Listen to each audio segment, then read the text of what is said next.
Hello everyone. सो कैसे हैं आप लोग। आज हम लोग इलेक्ट्रोमैग्नेटिक इंडक्शन के ऊपर एपिसोड नंबर 1 लेके आ गए और इस बात का गारंटी है कि इस तरीके से इलेक्ट्रोमैग्नेटिक इंडक्शन को जैसे हम आज आपको पढ़ाने वाले फैराडेज लॉ, आप सोच भी नहीं सकते थे कि फैराडेज लॉ का ये फील भी हो सकता है। इस वीडियो के अंदर हम लोग फैराडेज लॉ का first law second law discuss करेंगे, ये लेक्चर प्लानर है। लेकिन उससे पहले मैग्नेटिक फ्लक्स डिस्कस करना बड़ा इंपॉर्टेंट है। ये 5B का मतलब है मैग्नेटिक फ्लक्स। बिना मैग्नेटिक फ्लक्स समझे आप इस चैप्टर को नहीं समझ सकते। तो मैग्नेटिक फ्लक्स समझना होगा, जैसे इलेक्ट्रिक फ्लक्स हुआ करता था वैसा ही। और इस वीडियो के बाद 100% आपको कमेंट करके जाना है और ये बताना है कि आपको ये वीडियो कैसा लगा, आपको समझ में आया कि नहीं आया फैराडेज लॉ। एक इंसान को फैराडेज लॉ समझ में आएगा, जो कि पीछे का फिजिक्स नहीं भी पढ़ा है उसको भी समझ में आएगा। आइए स्टार्ट करते हैं और समझते हैं फैराडे के बारे। माइकल फैराडे, जो कि मैग्नेटिक फील्ड लाइंस को बताया था, जो कि इलेक्ट्रिक फील्ड लाइंस कैसा दिखता है उसको बताया था, उसी के ऊपर एक बढ़िया लॉ है और उसका थोड़ा हिस्ट्री भी है फैराडे का इसमें। तो हम लोग स्टार्ट करते हैं पहले मैग्नेटिक फ्लक्स से, थोड़ा 2 मिनट सब्र रखिए। फिर जहां से फैराडेज लॉ शुरू होगा वहां से आपको समझ में आएगा कि ये चैप्टर इलेक्ट्रोमैग्नेटिक इंडक्शन और कुछ नहीं तो कंटिन्यूएशन है। कंटिन्यूएशन यानी कि जो हम लोग फिजिक्स पढ़ रहे थे उसको हम लोग कंटिन्यू कर रहे हैं। ये पूरा एक स्टोरी है इलेक्ट्रोमैग्नेटिक इंडक्शन। अब यहां पर तुम लोग देखना एक चीज कि तुम लोग जब स्टार्ट की थी पढ़ना, चैप्टर नंबर 4 पढ़ रही थी, तो चैप्टर नंबर 4 में एक चीज हम बताए थे। चैप्टर 4 में यानी कि मूविंग चार्जेस एंड मैग्नेटिज्म ना, मूविंग चार्जेस एंड मैग्नेटिज्म, उसमें यह बताया गया था और स्टेट बताए थे ये बात। और स्टेट क्या बताया था? और स्टेट ये बताया था कि अगर कहीं पर करंट है, सॉरी कहीं पर अगर मैग्नेटिक फील्ड है, करंट है मतलब मैग्नेटिक फील्ड नहीं, करंट कैरिंग वायर है, तो उस करंट कैरिंग वायर के अगल बगल क्या बनेगा? Magnetic field. मतलब करंट से क्या बनेगा? Magnetic field. इस चैप्टर में तुम पढ़ने वाली हो कि मैग्नेटिक फील्ड से करंट बनेगा। और मैग्नेटिक फील्ड से करंट कैसे? मतलब मेरा कहने का है कि ये जो चैप्टर है ना EMI, इसमें तुम पढ़ोगी कि मैग्नेट की मदद से हम लोग करंट बनाएंगे। यही पढ़ना है इस चैप्टर में। मैग्नेट से करंट बनेगा, मैग्नेट से करंट। मतलब मेरे पास एक मैग्नेट रहेगा, वो असली वाला मैग्नेट जो नेचुरली मिलता है, बार मैग्नेट, उससे करंट पैदा हो जाएगा बिना बैटरी का। मतलब एक वायर में बिना बैटरी का करंट पैदा हो जाएगा। ये पढ़ना है इसमें। और इसके बारे में कौन बताया? फैराडे। तो ये थोड़ा सा डेमो हुआ कि इसलिए नाम है इलेक्ट्रोमैग्नेटिक इंडक्शन। मतलब मैग्नेटिक फील्ड से इलेक्ट्रिक करंट पैदा करना, करंट पैदा करना। ये कौन सा मैग्नेट है? असली वाला मैग्नेट। ये मत सोचो कि कोई आर्टिफिशियल मैग्नेट है, असली वाला मैग्नेट जो अर्थ में पाया जाता है उसके बारे। ठीक है, तो ये मतलब कंटिन्यूएशन। इंडक्शन मतलब अपने आप, मैग्नेट से अपने आप करंट, उसके बारे में पढ़ना है। तो हम लोग पहले मैग्नेटिक फ्लक्स समझेंगे अभी 2 मिनट। अगर जो ये इलेक्ट्रिक फ्लक्स समझी हुई अगर, तो इसको समझने में दिक्कत नहीं होगा, तुरंत समझ में आएगा। लेकिन मैग्नेटिक फ्लक्स ना समझना बहुत इंपॉर्टेंट है, मतलब कि ये फैराडेज लॉ को समझने के लिए। ठीक है, तो हम लोग अभी स्टार्ट करेंगे किससे? Magnetic flux. तो हेडिंग लिखना है मैग्नेटिक फ्लक्स। ठीक है, पहले इसको समझ लो जल्दी जल्दी, 5 मिनट लगेगा समझने में। मैग्नेटिक फ्लक्स, मैग्नेटिक फ्लक्स जो होता है इसको हम लोग डिनोट करते हैं फाई और नीचे में क्या लगाते हैं? बी। जैसे इलेक्ट्रिक फ्लक्स को फाई ई लिखते थे, नीचे में इलेक्ट्रिक लगाते थे, वैसे ही मैग्नेटिक फ्लक्स को फाई बी लिखते हैं। अच्छा, मैग्नेटिक फ्लक्स एक स्केलर क्वांटिटी होता है। याद करो यार, इलेक्ट्रिक फ्लक्स पढ़ाए थे तुम लोग को और बताए थे कि इलेक्ट्रिक फ्लक्स एक स्केलर क्वांटिटी होता है। क्या लग गया है? हाँ ठीक है, अब सुनना ध्यान से। जैसे ये स्केलर क्वांटिटी है पहले, तो मतलब ये स्केलर क्वांटिटी है, तो उसको हम लोग सिर्फ क्या करेंगे? काउंट करेंगे, इसका कोई डायरेक्शन नहीं होगा। ठीक है, समझाते हैं पहले ये क्या होता है। जैसे मान के चलो कि ये मेरे पास एक बुक है ना, फिजिक्स का बहुत मोटा बुक है। तो इससे मान लो कि ये मैग्नेटिक फील्ड है, ठीक है, और ये मैग्नेटिक फील्ड इससे ऐसे पास करता है, एकदम इसके परपेंडिकुलर, और ऐसे घुसता है और इसको चीरते हुए उधर से निकल जाता है। तो जो मैग्नेटिक फील्ड इसको ऐसे घुसेगा जो, उसको हम लोग मैग्नेटिक फ्लक्स बोलेंगे। और जो मैग्नेटिक फील्ड ऐसे टेढ़ा जाएगा इसके अंदर, ऐसे चीर देगा लेकिन इधर से घुसा और यहां से निकल गया, तो उसको मैग्नेटिक फ्लक्स नहीं बोलना है। मतलब मैग्नेटिक फ्लक्स उसी को बोलना है जो ऐसे सीधा गया और सीधा निकल गया, या ऐसा कहो कि 90 डिग्री पे निकल गया। ठीक है, अभी तुम ये बताओ, अभी तुम देखना यहां पर ध्यान से, ये बुक है, ठीक है, इससे मान लो अभी मेरा यहाँ से जो फील्ड लाइन है, मान लो बुक ऐसे रखा हुआ है, ऐसे है मान लो, थोड़ा ज़्यादा मोटा हो गया ये, ठीक है, कोई पतला कॉपी नहीं है। हाँ चलो ये वाला लेते हैं हम लोग। देखो जैसे ये शीट है, ठीक है, अभी ये प्लेन है मान लो, है ना, ये प्लेन ऑफ पेपर है। अभी इससे जब ऐसे फील्ड आ रहा है 4 फील्ड, तो ऐसे मान लो आया, तो ऐसे सारा निकल गया। क्या इससे एक भी फील्ड पास किया? एक भी फील्ड नहीं पास किया। लेकिन जब इस प्लेन को ऐसे घुमा देंगे तो अब कितना फील्ड पास करेगा? 4। अच्छा, चारों में से जो फील्ड परपेंडिकुलर जाएगा, अभी तो सारा परपेंडिकुलर जा रहा है, तो जो फील्ड परपेंडिकुलर जाएगा उसको मैग्नेटिक फ्लक्स बोलना है। जैसे तुम पहले इलेक्ट्रिक फ्लक्स पढ़ी थी, उसमें इलेक्ट्रिक फील्ड होता था, इसमें सिर्फ क्या रहेगा? Magnetic field. तो चलो इसको हम थोड़ा डिफिनेशन ये सब लिखेंगे। तो यहाँ पर पहले देख लो इसका पहला पॉइंट, ठीक है, जैसे मेरे पास एक यहाँ पर मैग्नेट है, और ये कौन सा मैग्नेट है? हॉर्सशू मैग्नेट ना। हॉर्सशू मैग्नेट कैसे है? इस टाइप से ऐसे कनेक्टेड, बहुत बार ये बता चुके हैं हम, है ना। तो यहाँ से नॉर्थ से यहाँ पर हम क्या किए कि प्लेन ऑफ पेपर को ऐसे रखे हैं, बाबू देखना ध्यान से, ऐसे रखे हैं। मतलब जैसे तुमको दिखाए थे, ये प्लेन ऑफ पेपर ऐसे, और मैग्नेटिक फील्ड ऐसे, क्या एक भी पास करेगा? नहीं करेगा, उसको घुमाना पड़ेगा, ठीक है। अच्छा, इस प्लेन ऑफ पेपर का एरिया वेक्टर कहाँ है? एरिया वेक्टर ऐसे बाहर होगा और मैग्नेटिक फील्ड लाइन नॉर्थ से निकलता है और कहाँ घुसता है? तो यानी एरिया वेक्टर बाहर की तरफ होगा। तो बाहर की तरफ अगर इसका एरिया वेक्टर दिखाना है तो उसको किससे दिखाएंगे? डॉट से। भाई डॉट से दिखाते हैं ना आउटवर्ड, तो एरिया वेक्टर बाहर, मैग्नेटिक फील्ड ऐसे, कितना एंगल बन रहा है? 90 डिग्री। अभी मैग्नेटिक फ्लक्स का हम फॉर्मूला लिखते हैं, ठीक है, उससे समझाते हैं। तो मैग्नेटिक फ्लक्स का फॉर्मूला क्या होता है? Phi B is equals to B A cos theta. यहाँ पर देखो कि मैग्नेटिक फील्ड ऐसे और ये एरिया वेक्टर बाहर, तो यहाँ पर थीटा कितना होगा बताओ? 90 डिग्री होगा, कॉस 90 कितना होता है? 0। तो मैग्नेटिक फ्लक्स कितना आएगा? 0 वेबर। वेबर इसका एसआई यूनिट होता है, डब्ल्यू भी लिखते हैं। व्हाट इज वेबर यहाँ लिख देते हैं। इसका एसआई यूनिट क्या होता है? अभी डेफिनेशन भी लिखवाएंगे। एसआई यूनिट इसका होता है वेबर। वेबर साइंटिस्ट का नाम है, उसको इज्जत देते हुए, बेइज्जत नहीं करते हुए, इज्जत देते हुए उसको इसका नाम हम लोग रख दिए, हाँ, स्मॉल डब्ल्यू बी वेबर, ठीक है। सॉरी स्मॉल डब्ल्यू नहीं होगा यार, sorry capital W B weber, ठीक है, वेबर। अगर तुम इसको पूरा शब्दों में लिखोगी ना तो ऐसे लिखोगी 0 वेबर, तब स्मॉल डब्ल्यू लिखोगी, समझी? जैसे न्यूटन को याद करो, कैपिटल एन लिखते हैं ना जब, लेकिन न्यूटन अगर पूरा शब्द में लिखना है तो स्मॉल एन से शुरू करेंगे। ऐसा यूनिट क्या है जब इसको यूज करेंगे तो हमेशा इसको ऐसे कैपिटल डब्ल्यू भी लिखना, ठीक है। अब देखो इसका एक और यूनिट होता है वेबर का, बताएंगे अभी। अच्छा, मैग्नेटिक फ्लक्स का तुमको फॉर्मूला मालूम चल गया। यहां पर इस केस में मैग्नेटिक फ्लक्स कितना है? 0।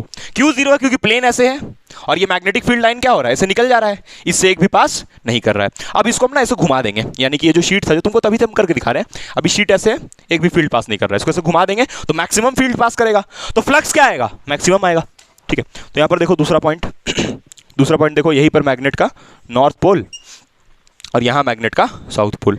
अब इस प्लेन ऑफ पेपर को हम घुमा दिए, ऐसे घुमा दिए, ठीक है। अब देखो जो मैग्नेटिक फील्ड लाइन था सारा इससे पास करेगा, देखो ये देखो सारा फील्ड पास कर रहा है, ठीक है। अभी कितना, 2 फील्ड लिया था ना, दोनों पास कर रहा है, तो यानी कि यहां पर से मैग्नेटिक फ्लक्स तुम निकालोगी तो लिखोगी बी ए कॉस कितना, बोलो 0 डिग्री। क्यों 0 डिग्री? क्योंकि ये प्लेन ऑफ पेपर ऐसे है, प्लेन ऑफ पेपर इस तरीके से और मैग्नेटिक फील्ड ऐसे, तो इसका एरिया वेक्टर भी उधर होगा और मैग्नेटिक फील्ड भी ऐसे, तो यानी कि कितना एंगल हुआ? 0 डिग्री। तो यानी कि मैग्नेटिक फ्लक्स इस केस में क्या आएगा? मैक्सिमम। तो आंसर इसका बी ए आएगा। और इस केस में जो भी मैग्नेटिक फ्लक्स आया वो कैसा आया है? मैक्सिमम। तुम चाहो तो थोड़ा स्केलर फॉर्म में भी इसको लिख लो, कितना फील्ड पास कर रहा है? 2। कितना फील्ड पास कर रहा है? 2। तो मैग्नेटिक फ्लक्स क्या लिखोगी? 2 वेबर। समझने के लिए 2 वेबर। हालांकि हमको बी और ए दिया रहेगा सवाल में, उसको पुट करके निकालना है, ठीक है। तो तुम कह सकती हो कहने को यहां पर कि मैग्नेटिक फ्लक्स इस केस में आ रहा है 2 वेबर। ये 2 केस हुआ, ठीक है। अब देखो एक चीज समझो यार यहां पर ध्यान से, अभी इसका एरिया वेक्टर ऐसे है ना, ये इसका एरिया वेक्टर है और मैग्नेटिक फील्ड भी किधर है? मैग्नेटिक फील्ड तो हमेशा उधर है ना, नॉर्थ से साउथ, ठीक है। अगर कोई इधर वाला एरिया वेक्टर ले लेता, जैसे अभी देखो मैग्नेटिक फील्ड ऐसे और इसका एरिया वेक्टर भी ऐसे, एरिया वेक्टर पीछे भी तो निकलता है, नहीं समझ में आया?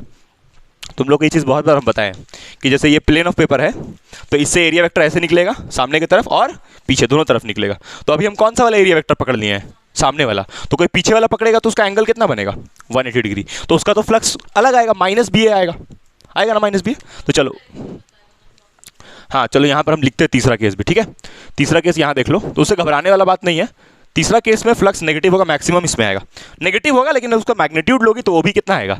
बी ए आएगा, ठीक। तो यहाँ पर हम लोग उसको भी ले लेते हैं, यहाँ पर नॉर्थ पोल और यहाँ पर साउथ पोल, और यहाँ पर इससे क्या पास करेगा? Magnetic field lines. तो ये जो लूप है अभी इसका मैग्नेटिक फील्ड तो ऐसे जा रहा है बाबू, एरिया वेक्टर मान लो पीछे वाला पकड़ ली, ठीक है।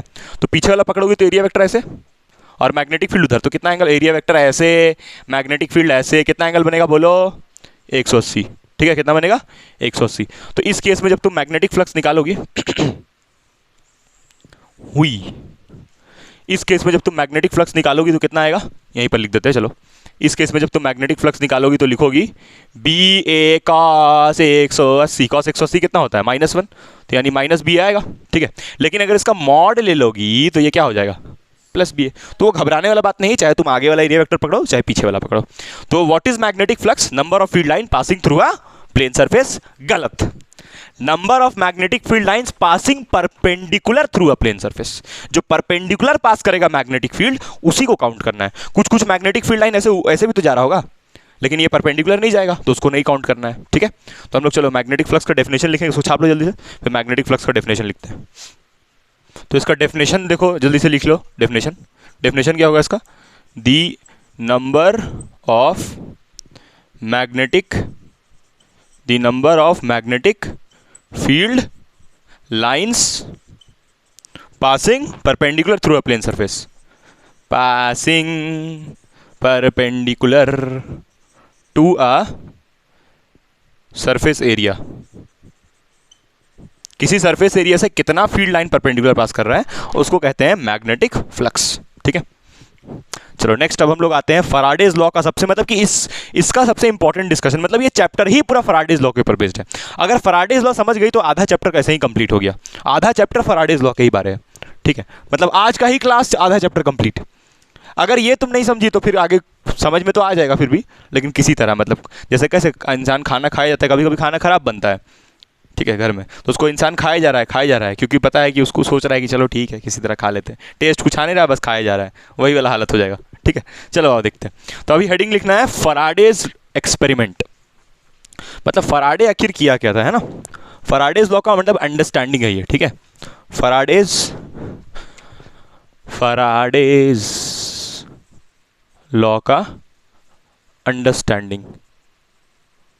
देखो सुनो पहले थोड़ा सा 2 मिनट। देखो सीन ऐसा था ना कि फैराडे बहुत मतलब बेरोजगार था, एकदम बहुत बेरोजगार, और ऐसे ही वो भटक रहा था रोड में एक दिन ऐसे, तो उसको एक कॉलेज दिखा सामने, तो कॉलेज में वहाँ पर एक प्रोफेसर था फिजिक्स का, उसको देखा कि अरे तुम क्या कर रहा है यहाँ पर, उसको बोला यहाँ पर क्या कर रहा है, तो बोला कि हमको कुछ काम चाहिए, तो बोला अच्छा मेरा लैब में असिस्टेंट का काम खाली है, करेगा, तो बोला हाँ हाँ बिल्कुल असिस्टेंट। तो सोचा कोई बहुत अच्छा कोई काम होगा, थोड़ा बहुत फिजिक्स आता था इसको फैराडे को, और लेकिन मैथ्स कुछ नहीं आता था, मैथ्स में एकदम जीरो था, मतलब फिजिक्स थोड़ा बहुत आने का बात नहीं था, वो बाद में सीखा था, मतलब लैब में जब वो काम करना शुरू कर दिया ना, तो लैब में रहते रहते थोड़ा थोड़ा फिजिक्स वो समझने लगा, तो गया वो लैब में, चल गया कि ठीक है भाई कुछ तो काम मिल जाए चलो कम से कम, तो लैब में असिस्टेंट सोचा कि कोई अच्छा काम होगा, लेकिन गया तो मालूम चला कि असिस्टेंट का तो काम है कि सारा झाड़ू पोछा मारना, जैसे एपरेटस है तो एपरेटस को सफाई करना, ये सब काम है असिस्टेंट। जैसे तुम्हारा लैब में होगा ना असिस्टेंट, जो तुम्हारा मास्टर जैसे केमिस्ट्री लैब में एक्सपेरिमेंट कर रहा है तो उसको बीकर ला के देगा, टेस्ट ट्यूब ला के देगा, नहीं है तो तुम लोग का स्कूल थोड़ा गरीब है, लेकिन बाकी अच्छा स्कूल सब में रहता है। ठीक है, मजाक कर रहे हैं। तो सुनो, तो वही लैब असिस्टेंट का काम उसको मिल गया, किसको, फैराडे को। अब बढ़िया मन लगा के करने लगा वो, और कुछ भी अगर गलती होता तो उसको काम से निकाल देता, वहीं रहता था, लैब में ही रहता था, सोता था वहीं, सारा चीज़ वहीं करता था। अब हुआ क्या कि एक दिन रात का समय था और उसके वो मोबाइल चला रहा था आराम से बैठ के, है ना, फैराडे आराम से मोबाइल चला रहा था, तो रील्स स्क्रॉल कर रहा था आराम से बैठ करके।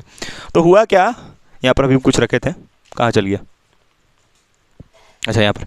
तो हुआ क्या ना कि एक टेबल था, ठीक है, टेबल में ऐसे वायर रखा हुआ था, यहाँ पर समझो पहले, टेबल ऐसे था और टेबल में ऐसे वायर रखा हुआ था, ठीक है, और एक भारी भरकम मैग्नेट ज़मीन में रखा हुआ था, ऐसे ये वायर था, वायर बंद था सब तरफ से, खास बात ये, और वायर में कोई बैटरी नहीं था, कोई कनेक्शन नहीं था, ऐसा ही वायर था, और यहाँ पर ज़मीन में एक बड़ा सा एकदम मैग्नेट रखा हुआ था, एकदम फिजिक्स लैब था ना, तो बहुत स्ट्रॉन्ग मैग्नेट रखा हुआ था एकदम, मतलब 1000 टेस्ला का मैग्नेट, खतरनाक एकदम। और वहाँ पर वहीं पर बगल में खड़ा होकर मोबाइल आराम से चला रहा था, वो रील देख रहा था, है ना, उसमें लड़की लोग डांस कर रही थी, कच्चा बादाम जो भी, तो उसको देख रहा था आराम से भाई साहब। यहाँ पर मैग्नेट का था साउथ पोल और यहाँ पर नॉर्थ पोल था। अब तुमको पता है कि साउथ पोल से मैग्नेटिक फील्ड लाइन्स निकलता है, तो साउथ पोल से ऐसे मैग्नेटिक फील्ड लाइन निकलता है और कहाँ घुसता है जाके, बोलो, नॉर्थ पोल में जाके घुसता है। ठीक है, फैराडे का लॉ सुनने के लिए पंखा उनका धीमा कर दे रही है, आराम से स्टोरी सुनेगी, पॉपकॉर्न मंगवा दे, सुनो आगे।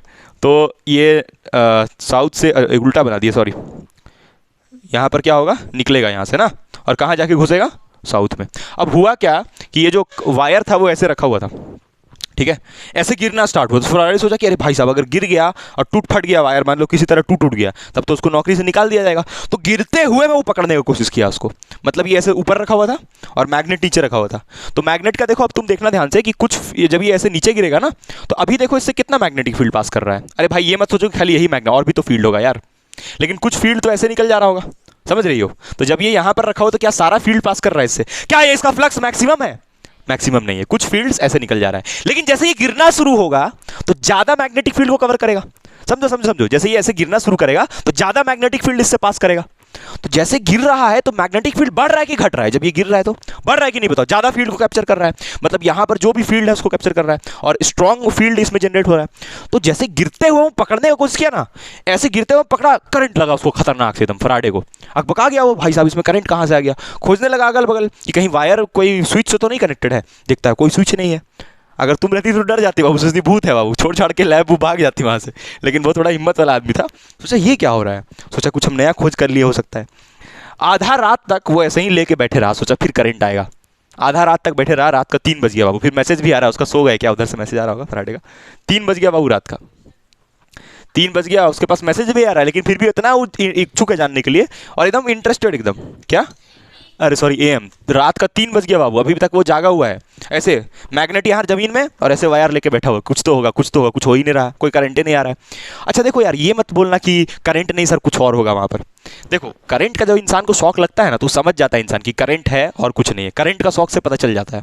और वो वायर छिला हुआ था, वायर छिला हुआ था, कहीं कहीं पर छिला हुआ था वायर, देखो ऐसा ही वायर था। लेकिन खास बात क्या है कि सब तरफ से बंद था। अगर वायर खुला रहता ना, टूटा रहता, टूटा वायर में करंट होता है? टूटा वायर में करंट होगा? नहीं होगा। शॉकिंग बात बहुत सारा था उसके पास, फराडे के पास। पहली बात तो ये वायर में कोई बैटरी नहीं है, और बिना बैटरी का वायर में करंट कैसे आ सकता है? यहाँ तो खाली मैग्नेट है। 100% उसका शक गया कि मैग्नेट से ही कुछ ना कुछ हुआ है। लेकिन ये जो ऑरेस्टेड था, वो क्या बताया था कि अगर किसी वायर में करंट है तो करंट की वजह से मैग्नेट, यहाँ उल्टा हो रहा है, मैग्नेट से करंट उसमें आ रहा है। बड़ा पगला गया यार कि क्या हो रहा है, क्या हो रहा है, समझ ही नहीं आ रहा उसको। अब वो आधा रात तक बचे रहा, लेकिन आधा रात फिर वो हार भी मान गया, हार मानने वाला था। लेकिन आधा रात में कुछ ऐसा हुआ, 6 बजे तक सुबह, क्योंकि मास्टर आ जाता उसका, वो जो फिजिक्स लैब का जो प्रोफेसर था वो सुबह तक आ जाता। सुबह का 6 बजे तक बाबू, ये सब ऐसे ही समझा रहे हैं, समझ रही हो ना? सुबह का 6 बजे तक कुछ ऐसा हुआ आधा रात में कि वो फैराडेज लॉ डिस्कवर कर लिया, और ये कंक्लूड कर दिया। वो क्या कंक्लूड किया होगा बताओ? कि अगर कहीं पर मैग्नेट है तो उस मैग्नेट के कारण वायर में करंट पैदा होगा। लेकिन बहुत सारा चीज उसको अभी भी, अभी कैसे हुआ, आखिर कैसे इसमें करंट आया, वही हम लोग को समझना है। फैराडेज लॉ अंडरस्टैंडिंग अभी स्टार्ट करते हैं, समझते हैं कि आधा रात में ऐसा क्या हुआ। ठीक है, ये तो बात कंफर्म हो गया था उसको कि हाँ, मतलब कि ये मिटा देना, ये लिख लियो ना, फैराडेज लॉ अंडरस्टैंडिंग, यही हेडिंग लिखना है, और फिर जो भी लिखवाएंगे उसी के अंदर लिखना, अभी कुछ लिखना मत। ठीक है, अंडरस्टैंडिंग मतलब कि आखिर ये कैसे हो रहा है, कि करंट कैरिंग वायर में क्या बन रहा है बताओ। करंट मतलब कि करंट कैरिंग वायर में नहीं, सॉरी, बिना बैटरी का वायर में करंट कैसे आ रहा है। ठीक है, देखना अभी तो इससे स्टार्ट हुआ भाई, अभी तो इंट्रोड्यूस किया, अभी देखना जबरदस्त समझ में आएगा। देखो यहाँ पर अच्छा ये बताओ कि जो मैग्नेट था उसका कौन सा पोल था? यहाँ पर साउथ पोल था ना, और साउथ पोल से ऐसे मैग्नेटिक फील्ड निकलता है। तो मान के चलो यहाँ देखो, मान के चलो ये मैग्नेट का साउथ पोल है। ठीक है, इसको हम मान ले रहे हैं मैग्नेट का साउथ पोल, ये मैग्नेट है, मैग्नेट का साउथ पोल मान ले रहे हैं इसको। ठीक है, ये मैग्नेट का साउथ पोल है ना, और लूप कैसे रखा हुआ होगा उसके ऊपर? लूप ऐसे होगा, लूप ऐसे होगा, इस टाइप से लूप होगा, और उसी में मोशन वोशन करवाएगा। हाँ, अरे बताए तो, टेबल से सड़क के नीचे गिर रहा था ना, और मैग्नेट जमीन में रखा हुआ है, तो ये मैग्नेट के ऊपर ऐसे गिर रहा था ना, समझी?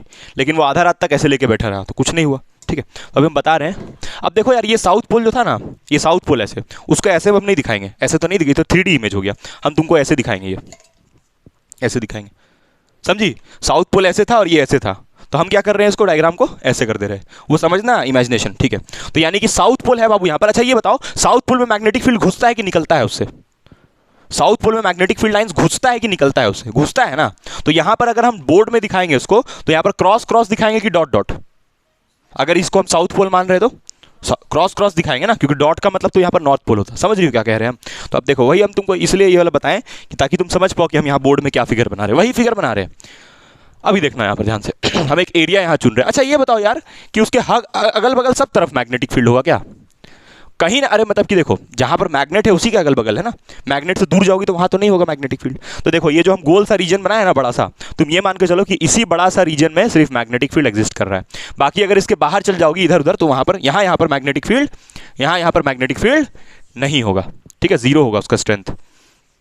लग रहा है डोरेमोन निकलेगा अभी इसमें से। अभी देखो यहाँ पर ये कौन सा पोल बनाए हैं हम? South pole. ठीक है, ये मैग्नेट का साउथ पोल बनाया है ना।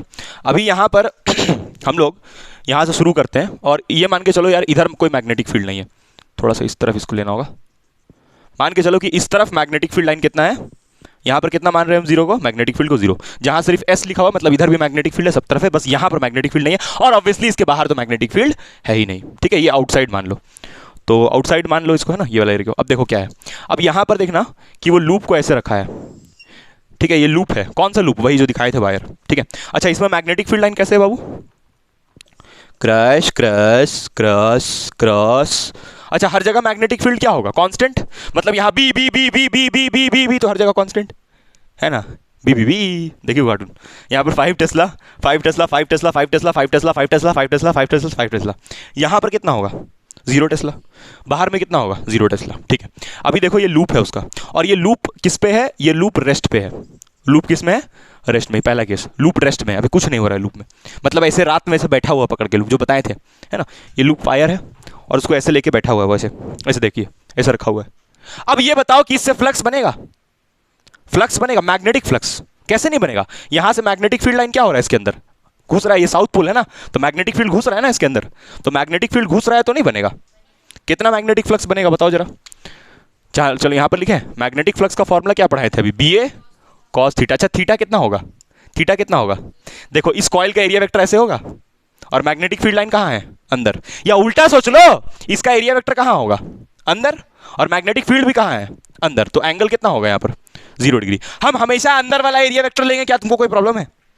ठीक है, बाहर भी होता है लेकिन उससे माइनस आएगा, उसको अवॉइड कर रहे हैं। यहां से बताओ फ्लक्स कितना आएगा, बी ए आएगा, बी ए आएगा, ये यहीं रखे रहेगा, रात भर यहीं रखे रहा, रात भर यहीं रखे रहा, इधर नहीं ले गया, इधर ले जाएगा तो फ्लक्स क्या हो जाएगा, घट जाएगा ना। अगर वो ऐसे ले गया तो फ्लक्स घटेगा कि नहीं बताओ, क्यों घटेगा? क्योंकि यहां पर मैग्नेटिक फील्ड लाइन पास नहीं करेगा। अरे यहां तो मैग्नेटिक फील्ड नहीं है, खाली आधा एरिया में फिर रहेगा ना। लेकिन अगर उसको यहां रख दें, यहां रख दें, यहां रख दो, B A B A B A B A B A B A, ऐसे होगा बताओ। यहां रखोगी तो भी B A B A B A B A B A B A B A, हर जगह बी ए होगा। ये समझ में आया क्या बोले हम? पक्का पक्का एकदम बढ़िया से, नहीं आएगा तो बोलना, ठीक है। अभी यहां पर फ्लक्स बी ए है, क्या इसको हम कांस्टेंट फ्लक्स बोल सकते हैं? अब एक चीज मेरा ना एक्सेप्ट कर लो तुम, ये फराडे सोच रहा था ऐसा, यहां पर लिखते हैं, ठीक है, कि मैग्नेटिक फील्ड जब भी चेंज करेगा, मैग्नेटिक फील्ड जब भी चेंज करेगा तो उसकी वजह से करंट भी क्या करेगा, करंट उसकी वजह से पैदा हो जाएगा, इंड्यूस हो जाएगा। किसमें इंड्यूस होगा करंट? इंड्यूस हो जाएगा करंट, किसमें इंड्यूस होगा, पैदा होगा करंट, किसमें पैदा होगा, ये वाले में, ये वाले में। क्या अभी मैग्नेटिक फील्ड चेंज कर रहा है, ये ऐसे रखा हुआ है, या ऐसा बोलो मैग्नेटिक फ्लक्स, क्या मैग्नेटिक फील्ड छोड़ दो, मैग्नेटिक फ्लक्स को कहो तुम, क्या मैग्नेटिक फ्लक्स अभी चेंज कर रहा है? क्या बस तुम इतना रट लो कि मैग्नेटिक फ्लक्स चेंज हुआ तो करंट पैदा हो जाएगा। किसमें पैदा होगा? लूप में। क्या इस लूप में कोई बैटरी है? नहीं है, नहीं है। अभी ये लूप किसमें है? रेस्ट इन पीस, रेस्ट में है अभी, तो इसमें फ्लक्स बी ए, क्या फ्लक्स कांस्टेंट? हाँ कांस्टेंट है, तो करंट कितना होगा इसमें? 0। और रात भर वो ना ऐसे लेके बैठे रहा तो करंट 0 0 0 0, ठीक है। अब उसका बाबू मूड खराब हुआ, बोला ये सब फालतू है, हम ही बेवकूफ लगता है, हम ही भकलोल है। और वो क्या किया कि ऐसे यहां पर मैग्नेट था तो मैग्नेट से ऐसे दूर जाने लगा, मतलब यहां पर था ना लूप, क्या किया कि मैग्नेट से दूर जाने लगा। अब तुम ये बताओ जब वो मैग्नेट से दूर जाएगा तो फ्लक्स अगर यहां बी ए था तो यहां पहुंचने के बाद फ्लक्स कितना हो जाएगा? क्या यहां पर पहुंचने के बाद बी ए होगा? कितना हो जाएगा बताओ? यहां मान लो इधर बाहर आ गया, मान लो अभी कितना होगा बताओ? 0 होगा। क्यों 0 होगा? क्योंकि इसका एरिया तो है लेकिन फील्ड कितना इससे निकल रहा है, कितना फील्ड निकल रहा है? एक भी मैग्नेटिक फील्ड नहीं, तो मैग्नेटिक फील्ड 0 तो फ्लक्स भी 0। अब हुआ क्या ना कि जब वो ऐसे लेके बाहर गया ना, ऐसे लेके यहां पर मान लो मैग्नेट से ऐसे दूर गया तो फ्लक्स बी ए से कितना हो गया? 0। बी ए से कितना हो गया? देखो हम फ्लक्स को चेंज करने का बात कर रहे हैं, फ्लक्स इनिशियली बी ए, जैसे वो ऐसे हटा मैग्नेट से तो फ्लक्स कितना हो गया? 0। तो यानी कि मैग्नेटिक फ्लक्स चेंज हुआ, अचानक से शौक लगा उसको, जा रहा था वो एक्सपेरिमेंट छोड़ के भाग जा रहा था, बोला ये फालतू, ये सब हम बेवकूफ बन गए। 3 बजा वो उठ के जाने लगा कि अब तो मिलना ही होगा, तो ब्रेकअप भी हो जाएगा उधर, तो इसलिए वो जाने लगा। लेकिन जाते जाते में उसको ऐसे लेके जा रहा था वायर को, फेंक देंगे उसको बाहर तो, और ये फिर करंट आ गया, फिर अकबका गया वो, और भाई साहब करंट आ गया। तो उसको थोड़ा दिमाग में कि अच्छा मतलब इसको हिलाने से करंट आता है, मतलब अगर इसको ऐसे रखे रहेंगे, रेस्ट पे रहेंगे तो कुछ नहीं होगा, इसको ऐसे से हिलाना डुलाना पड़ेगा तब करंट आएगा। अब वो इस बात को भी लेके परेशान था, किस बात को लेके कि आखिर वो दुनिया बाहर जाएगा तो क्या बताएगा उन लोगों को कि इसको देखिए भैया ऐसे रखिएगा तो कोई करंट नहीं आएगा, इसको हिलाइए डुलाइएगा करंट आ जाएगा, ऐसे बताएगा एक्सपेरिमेंट अपना। तो ये देखो दूसरा पॉइंट देखना इसका, दूसरा पॉइंट में ये क्या किया वो बताओ तो? दूसरा पॉइंट में ये ऐसे ले गया, ऐसे लेने का मतलब अभी देखो क्या यहाँ पर फ्लक्स 0 है, देखना अभी यहाँ पर ध्यान से देखना, फ्लक्स अभी यहाँ पर कितना हो गया होगा बताओ? क्या इसको तुमको समझ में आया? देखो यहाँ पर मैग्नेटिक फील्ड बी है, तो अगर ये आधा एरिया में चल जाएगा तो यहां तो है ही नहीं मैग्नेटिक फील्ड, लेकिन यहां तो है ना, तो b/2a होगा। हम तुमको ये करके बताया था ना पूरा बाहर चल गया, तुम ये मानो आधा ही बाहर गया, तो फ्लक्स ba से कितना हो गया? ba से कितना हो गया? ba/2। अब बोलोगे सर एरिया को भी a/2 कीजिए। अरे एरिया किसका है? एरिया लूप का है, बाहर जाने से लूप का एरिया कम हो गया? नहीं, फील्ड ना कम हो गया, क्योंकि फील्ड जो है खाली इसी एरिया में। समझ रही हो कि नहीं समझ रही हो? ठीक है, तो यानी कि फ्लक्स में यहां पर क्या आया बाबू बोलो? फ्लक्स में क्या आया? चेंज आया। और फ्लक्स में चेंज आया तो उसकी वजह से क्या पैदा हो जाएगा? करंट। क्या करंट अभी 0 होगा? नहीं होगा। लेकिन बाबू एक कष्ट वाला चीज उसके लिए, बहुत बड़ा दुविधा, ये करंट का दिशा किधर होगा? इसमें करंट अगर आ रहा है तो करंट का दिशा होता है ना, किधर होगा करंट? ऐसे या ऐसे? क्लॉक की एंटी क्लॉक, क्लॉक की एंटी क्लॉक। उस सब के बारे में वो नहीं सोच रहा था, वो अभी हम तुमको बता रहे हैं। बाद में जब साइंटिस्ट लोग के सामने ये लेके गया ना एक्सपेरिमेंट की, देखिए इसमें करंट आता है, तो बोला करंट बकलोल आदमी, इसमें करंट का डायरेक्शन बताओ किधर है? तो परेशान हो गया वो, बोला मुझे नहीं पता, किसी और से पूछो। ठीक है, देखो तीसरा पॉइंट देखना, यहाँ देखो तीसरा पॉइंट। अब वो क्या किया ना, तो वो समझ गया कि इसको हिलाने डुलाने से ही कुछ होता है। अब वो क्या किया, वो मतलब जाते हुए में हुआ था ना अभी, अब एक्सीडेंटली हुआ यानी कि। अब देखो क्या होगा, अब वो क्या करेगा कि इसके अराउंड ऐसे ऐसे घुमाएगा। अरे घुमाना ही है ना, इसको लेके बस नहीं बैठे रहना, घुमाना है। तो ऐसे ऐसे घुमा रहा है बाबू, ये ऐसे ऐसे घुमा रहा है। B A B A B A B A B A B A B A B A B A B A B A B A, कुछ होगा सर बताओ? ऐसे घुमाते रहेगा, फ्लक्स चेंज होगा? फ्लक्स चेंज होना चाहिए, इंक्रीज या डिक्रीज नहीं, फ्लक्स शुड चेंज। जब ये ऐसे इसके अंदर घुमाते रहेगा मैग्नेट के अगल बगल, क्योंकि उसका तो अंडरस्टैंडिंग ये है ना कि अगर मैग्नेट से दूर ले जाएंगे तब तो करंट ही नहीं आएगा, लेकिन मैग्नेट के आसपास घुमाने से क्या पता आ जाए। तो बी ए ऐसे करते रहेगा तो कितना होगा फ्लक्स? कांस्टेंट रहेगा ना, B A B A B A B A B A B A B A B A B A, जब तक बाहर नहीं लेके जाएगा तब तक चेंज नहीं होगा वो।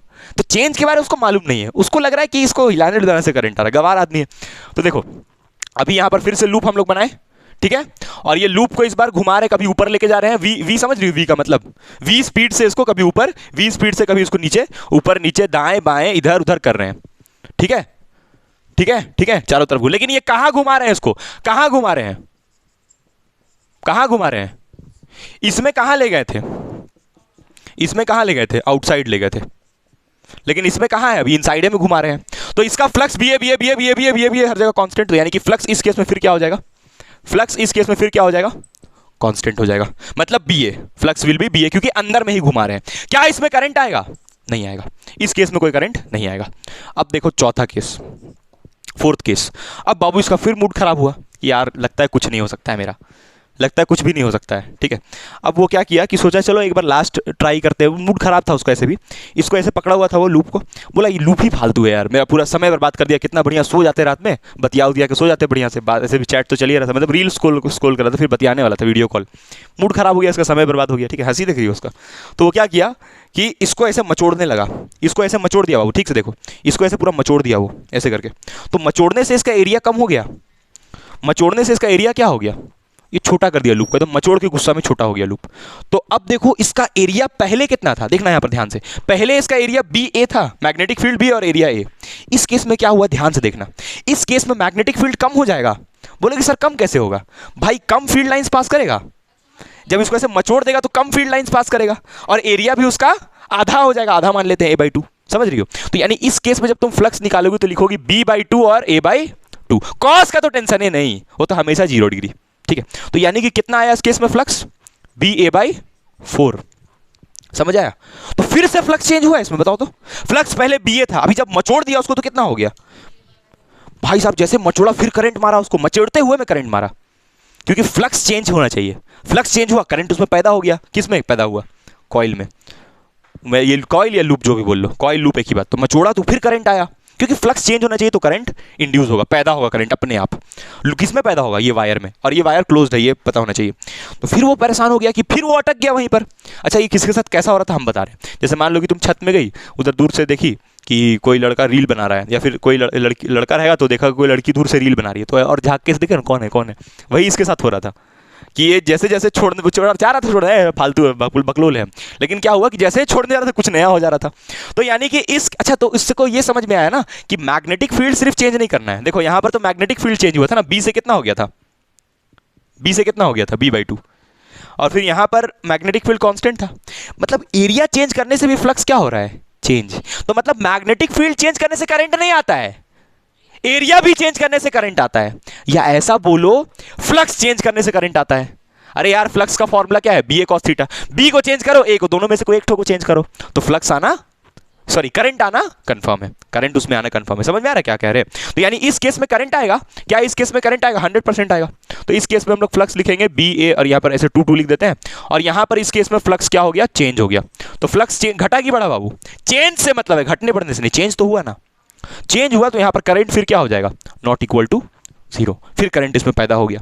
अभी और भी किया वो केसेस, अभी और 1-2 केस और बचा हुआ, 2 केस और, फिर देखना। तो वो कंक्लूड फाइनल कर दिया कि नहीं भैया, कहीं पर अगर मैग्नेटिक फील्ड है और वो जो वायर है उसका फ्लक्स को अगर हम चेंज कर दें किसी तरीके से, तो उस लूप में क्या पैदा हो जाएगा? अपने आप करंट, बिना बैटरी का। This is Faraday's law.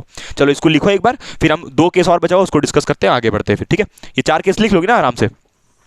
चलो लिखो जल्दी से, इसको चारों लिखो जल्दी से तुरंत, ठीक है। हम यहां पर लिख दें, इस केस में ये जो है ये किस में है? रेस्ट में है। इसमें किस में बाबू? मोशन में है ना, मोशन मतलब बाहर ले गया उसको। इसमें भी किसमें है, मोशन, लेकिन ये मोशन कहाँ का है, इनसाइड, ये दिक्कत है। और यहाँ मोशन कहाँ चल गया, इनसाइड से आउटसाइड, मतलब कि अंदर से बाहर, गलती से चलते हुए में थोड़ा सा चल जाते छोड़ के। और इसमें तो खैर यहाँ पर उसको मचोड़ दिया वहीं पर रख के, है ना, वहाँ पर मोड़ दिया उसको रख करके, ठीक है, तुम समझ जाओगे। अभी छोटा बना हुआ है तो मोड़ दिया क्या लिखे वहाँ पर हम, कितना गंदा दिखेगा। चलो देखो आगे, आगे का 2 केस हम इस तरफ बता रहे हैं, ठीक है, मर्ज केसेस। चलो देखो ये वाला थोड़ा और बड़ा कर लेते हैं बाबू एरिया, और यहाँ मैग्नेटिक फील्ड हम लोग बढ़ा लिए, ठीक है। मैग्नेटिक फील्ड लाइन इस तरफ, सब तरफ क्या होगा बताओ, क्या होगा बताओ, इनवर्ड, अंग्रेजी में इनवर्ड बोलते हैं, क्रॉस कह रही हो। चलो देखो यहाँ पर देखो, नेक्स्ट हम लोग केस नंबर आएंगे फोर्थ पे। अब देखो अभी क्या होगा इसके बाद, ओ सॉरी 5th पे। अभी देखो क्या होगा इसके बाद वो क्या किया ना, वो समझ गया कि अच्छा यार ये लूप को घुमाना है हमको, ठीक है, वो समझ गया कि लूप को घुमाना है, थोड़ा थोड़ा उसको फ्लक्स का आइडिया आने लगा। अब हाँ, थोड़ा थोड़ा उसको फ्लक्स का आइडिया आने लगा। अब क्या किया कि उसको वापस वो रिलीज़ किया, ऐसे छोड़ा उसको वापस, ठीक है। और उसके बाद क्या किया, यहाँ पर रखा, ठीक है, घुमाना ही है ना इसको। तो वो सोचा कि चलो एक बार इसको हम ऐसे घुमा के देखते हैं, ऐसे इस तरीके से, यहाँ पर बंद रखना चाहिए इसको, और बंद रख के ऐसे घुमा रहा है इसको, ऐसे कुछ होगा बताओ, बीए,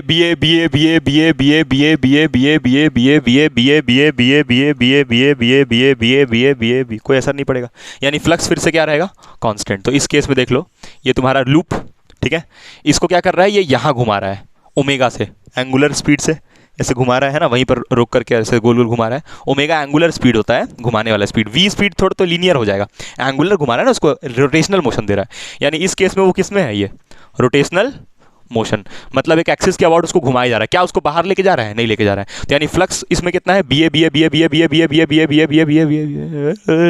कांस्टेंट, ठीक है। तो यानी कि करंट इसमें फिर से कितना हो जाएगा, 0। फिर से थोड़ा सा उसका विश्वास उठा अपने ऊपर से थोड़ा सा फिर से विश्वास उठा, फिर वो समझ गया यार कि नहीं, अब तो समझ गया कि क्या बात है। अब वो क्या किया ना, देखो यहीं पर ऐसे ही रखा, कुछ नहीं इधर उधर नहीं लेके गया, यहीं पर ऐसे रखा और इसको ऐसे घुमाना स्टार्ट किया। देखो जब ऐसे रखेगा तो मैग्नेटिक फील्ड लाइंस इनवर्ड और एरिया वेक्टर भी इनवर्ड, तो फ्लक्स बी ए 0।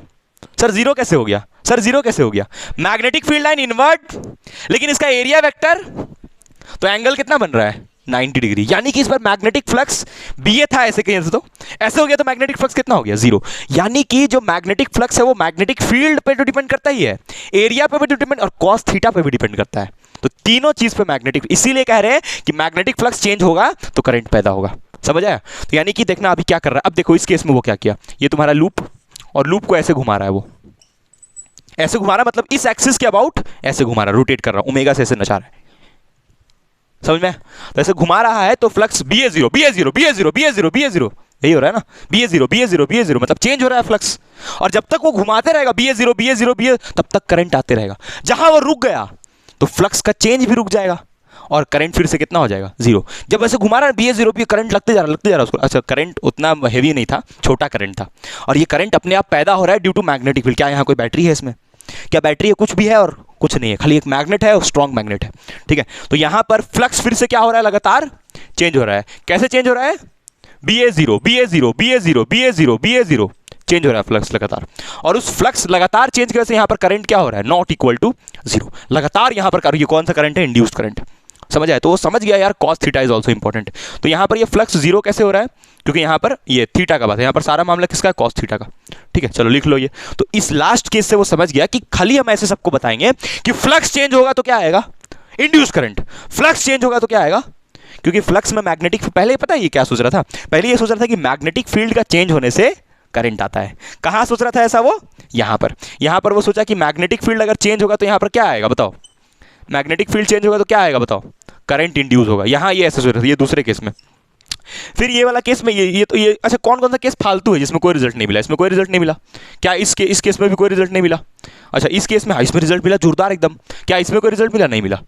देख ये 3 बार फेलियर हुआ, 1 2 3, और ये वाला में रिजल्ट मिला, इसमें मिला, मतलब कि ये केस नंबर 2, केस नंबर 4 और केस नंबर 6 से हम लोग ये कंक्लूड कर सकते हैं कि changing magnetic flux induces a current in the coil without any battery, and if the coil is closed then only this phenomena happens. अगर ये कॉइल खुला रहेगा तो क्या फिर करंट क्लोज्ड वायर में फ्लो करता है। And this is Faraday's first law. If there, सुनो फैराडेज फर्स्ट लॉ एक लाइन में, if there is a change in magnetic flux linked with the coil, मतलब वो मैग्नेटिक फ्लक्स किसका निकालना है, कॉइल का, अरे इसका निकालना है ना। If there is a change in magnetic flux linked with the coil then a current is induced and if the circuit is closed the current flows in the circuit. This is Faraday's first law, ठीक है। और इसको mathematical form में देखो, इसको law क्यों कह रहे हैं फैराडे को, क्योंकि उसके ऊपर बहुत सारा सवाल उठाया गया। अभी हम लोग देखेंगे कि उसके ऊपर क्या क्या सवाल उठाया गया, बहुत सारा सवाल उठाया गया। फिर उस सवाल का वो जवाब दिया और फिर उस बेसिस पे अपना 2 लॉ दिया, लेकिन बहुत सारी चीज़ का वो जवाब नहीं दे पाया। साइंटिस्ट के सामने जब रखा तो उसको बहुत सारे जवाब नहीं दे पाया वो, उसके बारे में बात करेंगे। और उसका उस सबका जवाब कौन देगा, जो ये नहीं, जैसे करंट नहीं बता पा रहा है किधर होगा, बहुत सारा जवाब नहीं दे पा रहा है, उसका जवाब कौन बताएगा, बहुत महान इंसान बताएगा। उसके बारे में हम लोग बात करेंगे, बहुत महान इंसान। चलो ये बना लो जल्दी से। तो तुमको इसका कंक्लूजन क्या लिखना है फैराडेज एक्सपेरिमेंट का, इधर हम लिख रहे हैं केस नंबर 2, 4 और 6। केस नंबर 2, 4 और 6 से ये समझ में आता है कि अगर कहीं पर फ्लक्स चेंज होगा, अरे कौन बोलेगा बी, कौन बोलेगा ए, कौन बोलेगा कॉस थीटा, कौन बोलेगा, डायरेक्ट बोलो, डायरेक्ट बोलो। कंक्लूजन इसका क्या है, hashtag if there is a change in what, magnetic flux, if there is a change in magnetic flux then I is induced। लेकिन जरूरी क्या है कि कॉइल क्या होना चाहिए, क्लोज्ड। यही तो फैराडे, कॉइल क्लोज नहीं, यही तो फैराडे का फर्स्ट लॉ है यार। इसको अभी बढ़िया तरीके से लिखवाएंगे हम, ठीक है, टेंशन ना लो। देखो क्वेश्चंस रेज्ड, क्या क्या क्वेश्चन रेज हुआ, ये जो अभी एक्सपेरिमेंट पढ़ा है उसके बेसिस पे questions raised by scientist. Questions raised, क्या क्या सवाल पूछा गया उससे, फैराडे से क्या क्या सवाल पूछा गया कि इसमें बहुत सारा गड़बड़ी है ना। ये कौन सब बोल रहा है बाबू, साइंटिस्ट लोग, पूरा भीड़ जमा कर लिया था वो, साइंटिस्ट लोग का पूरा भीड़ जमा कर लिया था, खतरनाक एकदम। बोला कि हम बताएंगे कि हम क्या नया डिस्कवरी किए हैं, ठीक है। और वो जो उसका था वो बोला कि पहले जो सुबह हुआ ना, जब वो उसका प्रोफेसर आया तो बोला कि क्या कर रहा था रात से बकलोल आदमी, तो बोला उसको कि एक्सपेरिमेंट कर रहे थे, नया डिस्कवरी हम किए हैं कि अगर कहीं पर ये मैग्नेट से करंट बन रहा है। बकलोल, पहली बात तो ऐसा कैसे हो सकता है, बोला कि इसमें करंट, पहले तो बोला इसमें करंट नहीं है, कुछ और है। उसका जो था प्रोफेसर, उसको प्रोफेसर नहीं मान रहा था उसका, तो बोला कि ठीक है आप ये लूप लीजिए और ऐसे ऐसे करिए उसको वहाँ पर, तो मारेगा। जब जैसे से क्या मारा झटका उस प्रोफेसर को, तो बोला कि नहीं नहीं लेकिन करंट नहीं, कुछ और है, उसको गुमराह कर रहा था। तो फिर बोला तब क्या है आप ही बताइए तब। तो बोला कि देखो अभी तो हम नहीं बता सकते, लेकिन ये कुछ और है, इसमें करंट नहीं है। तो भी थोड़ा सा उसका कॉन्फिडेंस डाउन हुआ, लेकिन उसको पता था कि नहीं वो जो कर रहा है सही है, ठीक है। उसके बाद क्या हुआ, पहला सवाल उसके ऊपर उठाया गया। पहला उसका साइंटिस्ट बोला कि जो भी है भाई तेरा, तू जो बता रहा है वो गलत है। बोला कैसे गलत है, ये बताओ कि इसमें करंट का, अगर इसमें तू बोल रहा है कि करंट आ रहा है ऐसे से हिलाने उलाने से, तो करंट का डायरेक्शन किधर है ना, where is the direction of current, where is the direction of current, current का डायरेक्शन किधर है, ठीक है। अच्छा दूसरा क्वेश्चन उससे ये पूछा गया कि भगलोल आदमी ये बताओ कि अगर इसमें करंट है तो बिना बैटरी का करंट कैसे हो सकता है, बिना बैटरी का करंट आ कैसे सकता है, बैटरी ना चलाता है करंट को, बिना बैटरी का करंट कैसे हो सकता है। दूसरा इसका सवाल था, तो बोला कि देखो फिजिक्स का ना देखो एक नियम है, E V is equals to I R, अगर वोल्टेज है तो करंट होगा, वोल्टेज है तो करंट होगा। तो इस फेनोमेनन, इस बात को तो गलत कर दे रहा हो, बिना वोल्टेज, वोल्टेज जीरो तो करंट आएगा, बताओ इस एक्सप्रेशन से। मान लें हम वोल्टेज को जीरो कर दिए तो आर भी नीचे जाकर क्या हो जाएगा, जीरो, तो करंट जीरो हो जाएगा ना वोल्टेज जीरो होने से। तो यानी ओम्स लॉ का तो यहाँ पर फॉलो भी नहीं हो रहा, ओम्स लॉ सब चीज़ गड़बड़ा दे रहा है। तो बोला कि मान लीजिए, ओम्स लॉ को सही करने के लिए वो बोला कौन, फैराडे, बोला मान लीजिए कि उसमें एक करंट हो, एक बैटरी होगा, उसमें एक बैटरी होगा, सपोज कर लीजिए, मान लीजिए, एज्यूम कर लीजिए, और उस बैटरी को नाम दिया इंड्यूस्ड ईएमएफ। क्या नाम दिया बैटरी को, देखो भाई उसका जो कॉइल था ना जिसमें, जो बिना बैटरी का था, आखिर उसमें बैटरी तो होना चाहिए ना यार, अगर बैटरी नहीं होगा तो उसमें फिजिक्स का जो नियम है जो पहले से चला आ रहा है वो गलत हो जाएगा, क्योंकि बिना बैटरी का करंट हो सकता है, नहीं हो, अभी तुमको जस्ट हम बताएं कैसे नहीं हो सकता है। तो उसके ऊपर नेक्स्ट क्वेश्चन था where is the battery, where is the battery, तो वो क्या बोला, इसका जवाब क्या दिया वेयर इज द बैटरी का, बोला कि क्या बोला एक लाइन में, इंड्यूस्ड ईएमएफ। मान लीजिए कि बैटरी होगा और उसको इंड्यूस्ड ईएमएफ को ई से लिखते हैं ना, इंड्यूस्ड क्यों बोल रहा समझ रही हो ना, क्योंकि वो ये मान रहा है कि बैटरी भी अपने आप पैदा हुआ होगा, इमेजिनरी बैटरी। ये कौन सा बैटरी है, इमेजिनरी बैटरी। अब इसमें भी एक सवाल उठा दिया एक जन उसके ऊपर, इमेजिनरी बैटरी। बोला कि ठीक है चलो मान लिए बैटरी, ठीक मान लिए, बता ठीक मान लिए। बैटरी दो तरीके से होता है, बैटरी दो तरीके से होता है, दो तरीका मतलब यहाँ देखो, चलो यहीं पे बताते हैं। दो तरीका का मतलब ये है कि तू ये बता भाई जिधर ये कॉइल है तो इसमें बैटरी ऐसे लगा होगा या फिर बैटरी ऐसे होगा, बताओ चलो कौन सा होगा बताओ। ये ऐसे लगा होगा बैटरी या ऐसे लगा होगा। अगर बैटरी को ऐसे लगा दिया मतलब करंट ऐसे फ्लो करेगा, अगर बैटरी को ऐसे लगा दिया मतलब करंट ऐसे होगा। अब ये फिर से घूम के पहला सवाल में पहुंच गया। अगर वो इस बात को बता दिया कि बैटरी कैसे लगेगा, मतलब वो ये बता देगा फराडे की करंट किधर जाएगा, और करंट का डायरेक्शन तो वो बोल रहा है मुझे नहीं पता है, मुझसे मत पूछो ना, वही वाला है। ठीक है, फिर चौथा सवाल उसके ऊपर, चौथा सवाल में बाबू एकदम हाथ फेर दिया, उसमें नहीं पता बोल दिया, नहीं पता, नहीं पता। ठीक है, कुछ नहीं, जैसे होता है ना फ़ोन के ये हम ना कुछ बोल रहे थे तो फिर तू मेरे बात पे ध्यान नहीं दे रहा है क्या, कुछ बोल रही थी क्या, नहीं कुछ नहीं, वही वाला चीज़ हुआ वो उसके साथ। ठीक है, अब यहाँ पर देखना दूसरा वैसे ही बोलो कुछ नहीं।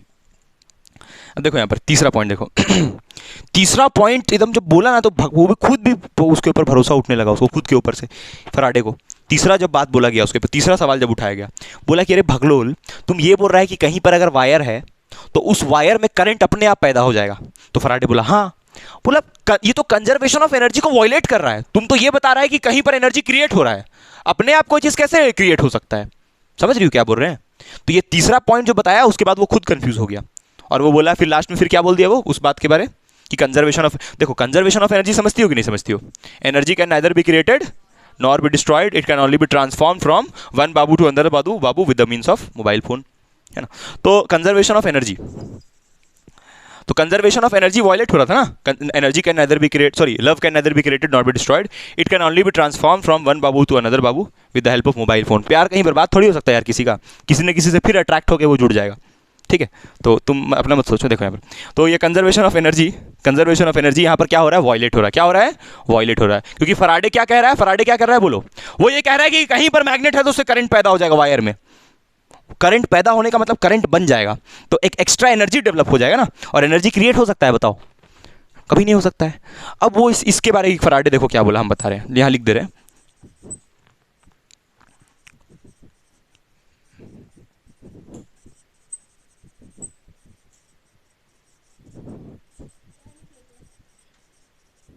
ये बोला मुझे नहीं पता है, मुझसे मत पूछो ना।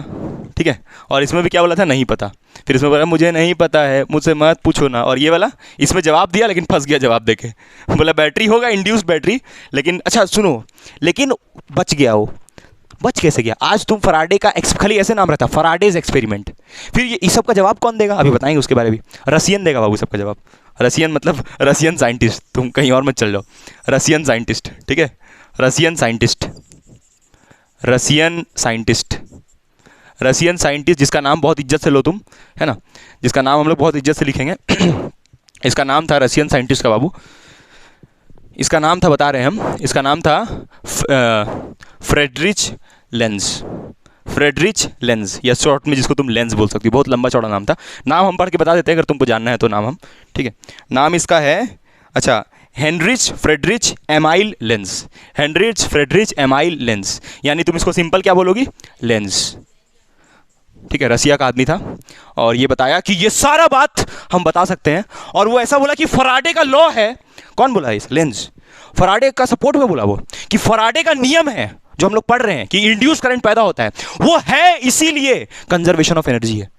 गजब बोल रहा है, फराडे का लॉ है तब एनर्जी कंजर्व, अगर फराडे का लॉ नहीं रहेगा ना तो कंजर्वेशन ऑफ एनर्जी वॉयलेट हो जाएगा। मतलब जो फराडे कह रहा है बिल्कुल सही कह रहा है, उसका ये कहना था उल्टा बात भाई साहब, और बोला कि ये सारा हम एक बार में बता देंगे, और फराडे जो बोला सब सही बोला, एकदम सपोर्ट में बोला उसका। और खास बात तो ये है कि जिस फराडे उस समय तक मरा नहीं था, जिस समय फराडे का आया था जीवन चल चुका था, अब तो बड़ा आदमी बन गया बाबू छोटा सा डिस्कवरी दे करके, लेकिन फराडे का तो सारा बात गलत निकले, ये सारा एक्सप्लेन नहीं कर पा रहा है वो, लेकिन एक चीज़ एक्सप्लेन कर दिया वो, ये सारा में एक चीज़ बता दिया, इसीलिए आज तुम फराडेज लॉ के नाम से पढ़ रही हो, नहीं तो आज फराडेज एक्सपेरिमेंट पढ़ती।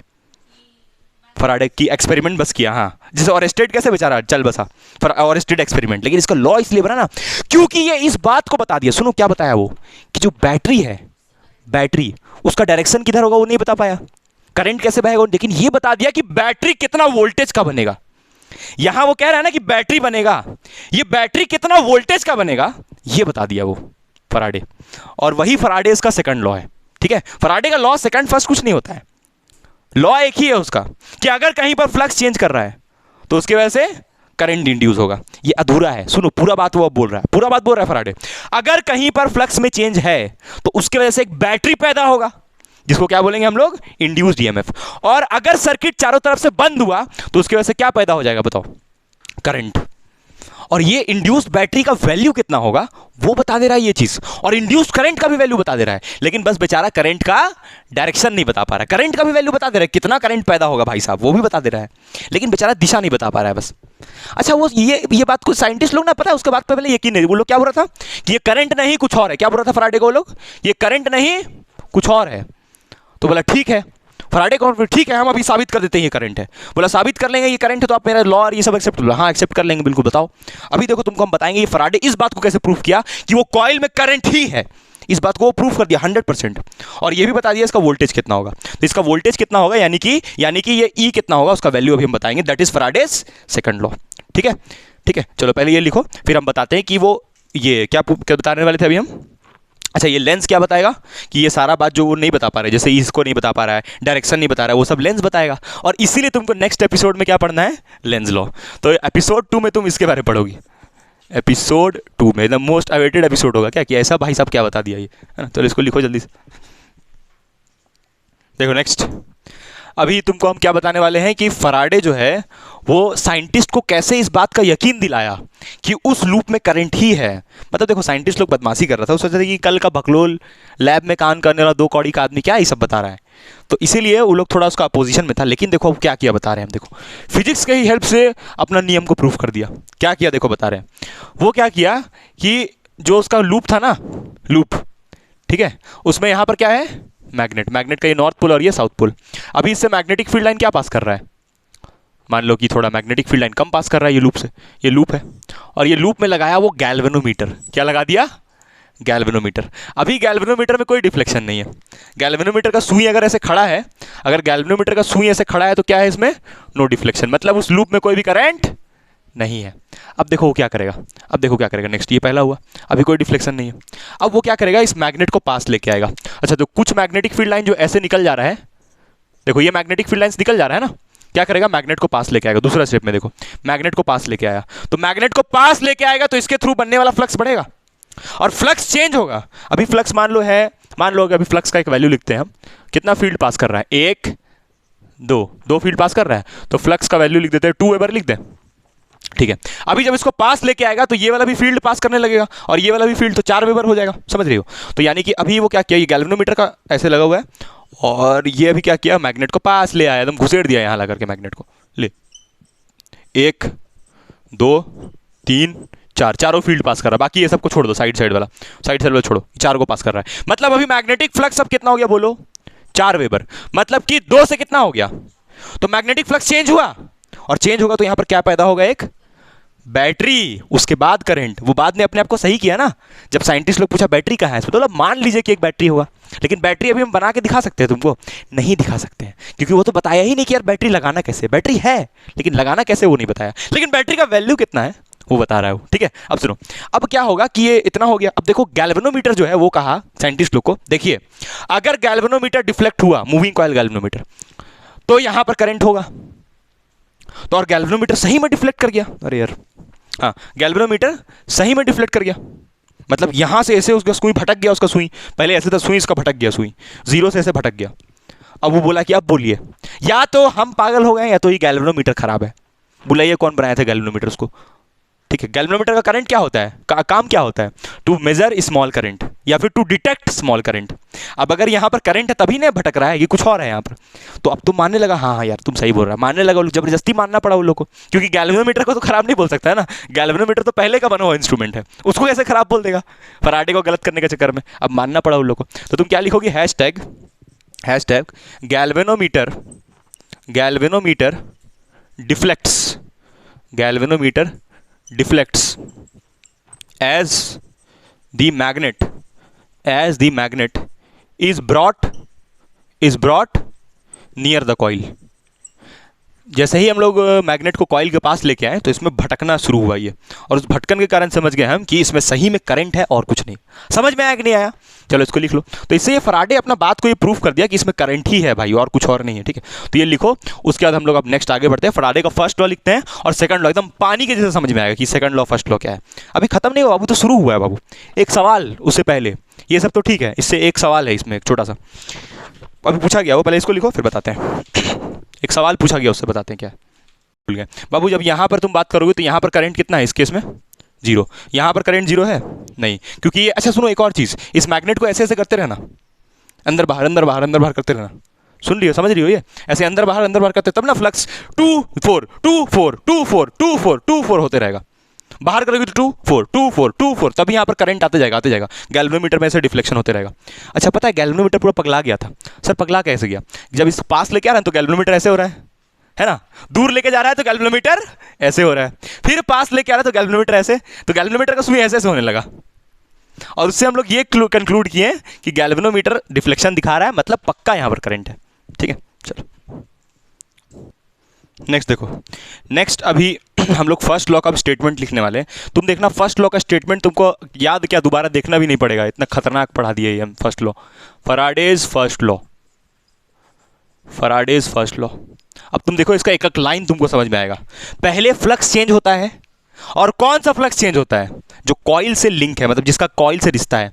अरे मैग्नेटिक फ्लक्स तो हर जगह बन रहा है, लेकिन कॉइल का एरिया में जो फ्लक्स में चेंज है उसको देखना है ना। तो इसका पहले क्या स्टेटमेंट होगा? इफ देयर इज अ, या फिर ऐसे लेता है whenever there is a change in magnetic, जल्दी लिखना ना, चेंज इन मैग्नेटिक फ्लक्स यानी कि phi B, change in magnetic flux linked with the coil. तो पहले क्या होगा? मैग्नेटिक फ्लक्स चेंज होगा तो क्या उससे बैटरी आएगा कि पहले करंट आएगा? पहले अंडा आया कि पहले मुर्गी आया? बताओ। पहले मुर्गी उसके बाद अंडा आएगा बाबू। तो यानी कि पहले यहाँ पर क्या है, इतना बड़ा क्वेश्चन को हम आज सॉल्व कर दिए ना एक बार में। तो यहाँ पर पहले जब फ्लक्स चेंज होगा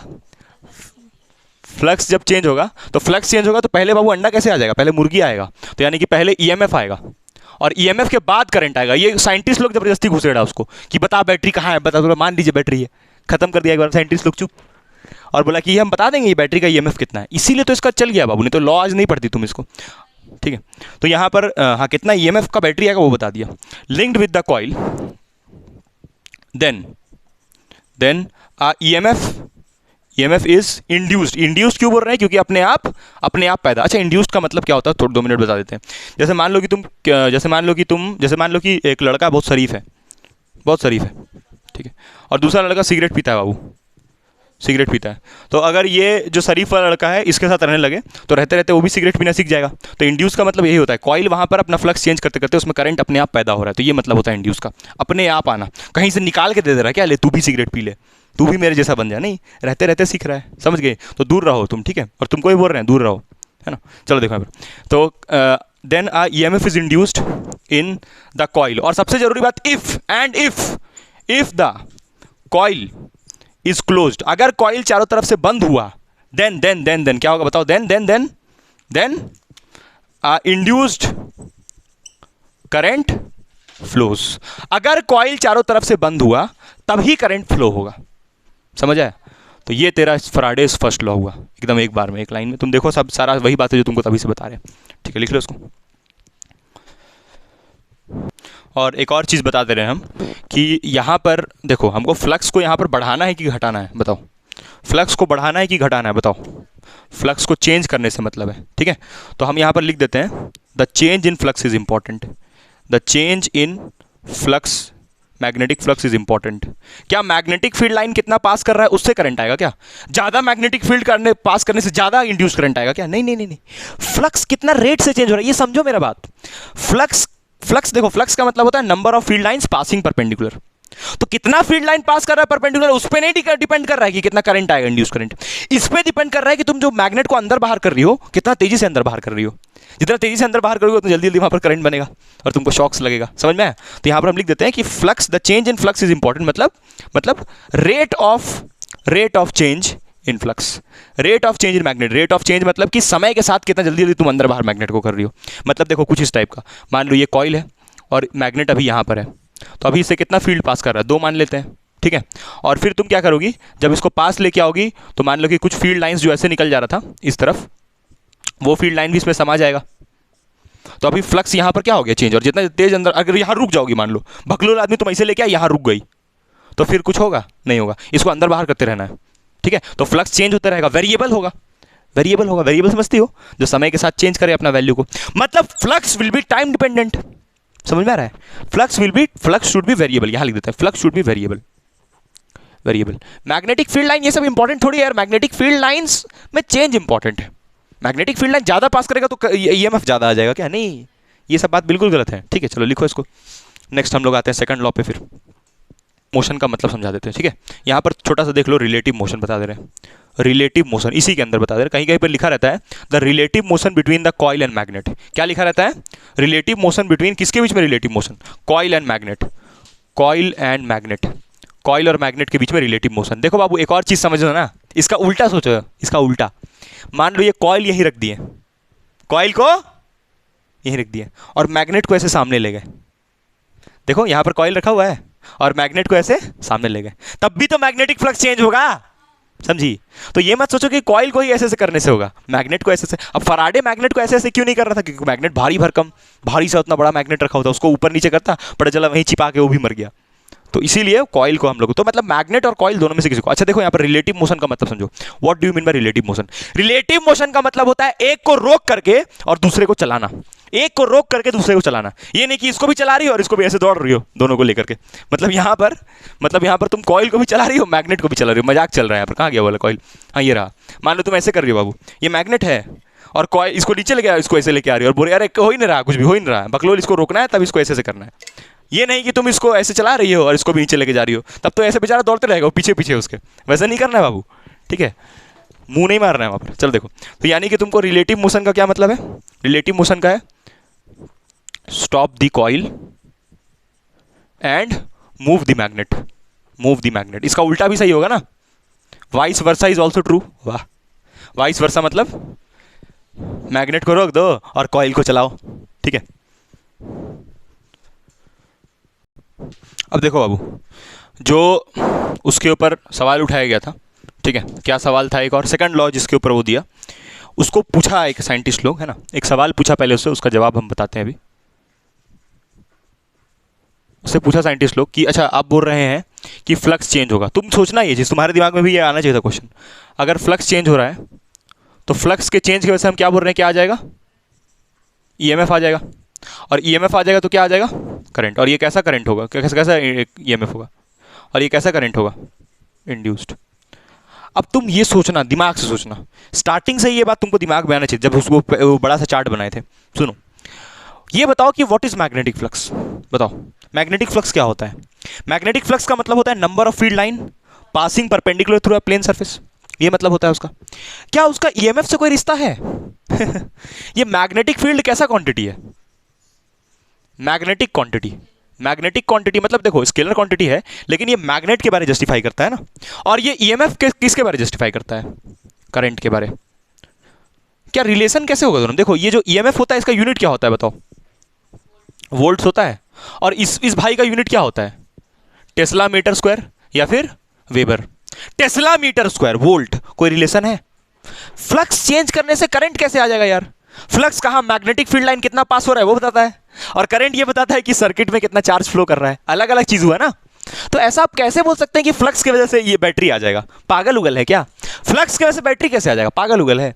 समझ रही हो हम वो क्या सवाल उसके ऊपर उठाया गया? फ्लक्स चेंज होगा तो बैटरी आ जाएगा, कुछ भी। पहले तो वो स्टार्टिंग में क्या बोला था कि फ्लक्स चेंज होगा तो करंट आएगा, क्योंकि उसको बैटरी का आइडिया नहीं था। बाद में उसको बताया गया अरे गवार, अरे मजदूर आदमी, कुछ बोले मजबूर आदमी, ठीक है। तो तब फिर बोला वो कि नहीं नहीं देखिए ईएमएफ भी होगा। लेकिन भाई ईएमएफ का इससे क्या रिलेशन और इसका इससे क्या रिलेशन? अगर इससे भी बोल रहे तो बोला देखिए देखिए ऐसा नहीं है, हम बताते हैं। अगर वो इस बात को नहीं बताता तो शायद आज तुम क्या पढ़ती, फराडेज एक्सपेरिमेंट। देखो वो क्या बताया, देखो यहाँ पर देखना ध्यान से। ई बराबर d phi by d t, ये बताया वो।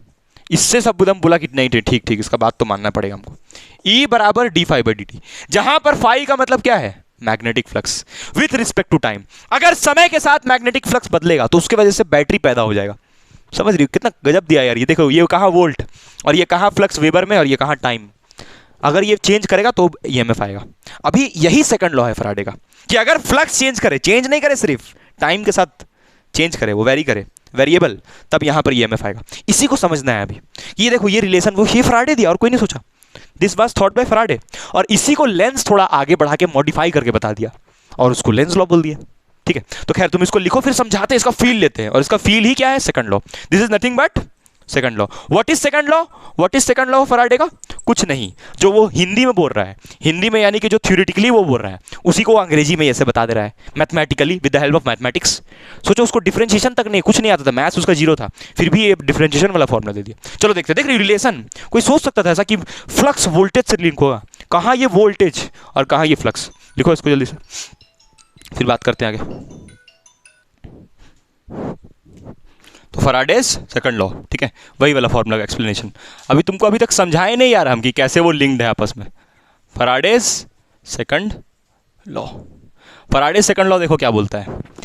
अच्छा ये बताओ कि फैराडे के बारे में हम तुमको तभी से बता रहे हैं वही चीज़, कि वो एक चीज़ बता के बच गया जिसकी वजह से उसका लॉ हम पढ़ रहे हैं। क्या बताया वो? कि बैटरी जो पैदा होगा उसका ईएमएफ या फिर वोल्टेज कितना होगा, इस बारे में वो बताया। तो सेकंड लॉ किस बारे में होगा बताओ? वोल्टेज का डायरेक्शन के बारे में। सर वोल्टेज का डायरेक्शन क्या होता है? अरे बकलोल, वोल्टेज का डायरेक्शन नहीं होगा, बताओ। अगर बैटरी को हम ऐसे लगाएं और उसी बैटरी को अगर हम ऐसे लगा दें तो दो डायरेक्शन अलग अलग नहीं होगा। देखो अगर ऐसे लगा देंगे तो इस बैटरी के ही करंट ऐसे फ्लो करने लगेगा, लेकिन ऐसे लगा देंगे तो करंट ऐसे फ्लो करेगा। तो अगर हम कहेंगे डायरेक्शन ऑफ इंड्यूस्ड ईएमएफ, तो घबरा जाओगी क्या? डायरेक्शन ऑफ इंड्यूस्ड ईएमएफ बोलने से घबराओगी? नहीं घबराओगी। लेकिन क्या वो डायरेक्शन बताया इंड्यूस्ड ईएमएफ का? नहीं नहीं नहीं, उसको खाली वैल्यू बताएगा वो। तो यानी कि तुम ईएमएफ, इंड्यूस्ड ईएमएफ जो है, यानी कि नया जो बैटरी पैदा होता है, उस नया बैटरी के बारे इस लॉ में क्या पढ़ोगी? उसका सिर्फ मैग्नीट्यूड या फिर उसका डायरेक्शन? बताओ। Only magnitude. तो इसका देखो क्या होगा, इसके बारे में हम लोग क्या लिखेंगे? The rate of change, the magnitude ऐसे लिखोगे, the magnitude, the magnitude, the magnitude of rate of change in magnetic flux, the magnitude of rate of change in magnetic flux linked with the coil, linked मतलब coil के जो relation में हो, linked with the coil is directly proportional to magnitude of, is directly the magnitude of, अरे the magnitude of induced EMF लिखना चाहिए था जी, sorry, यहाँ पर the magnitude of induced EMF,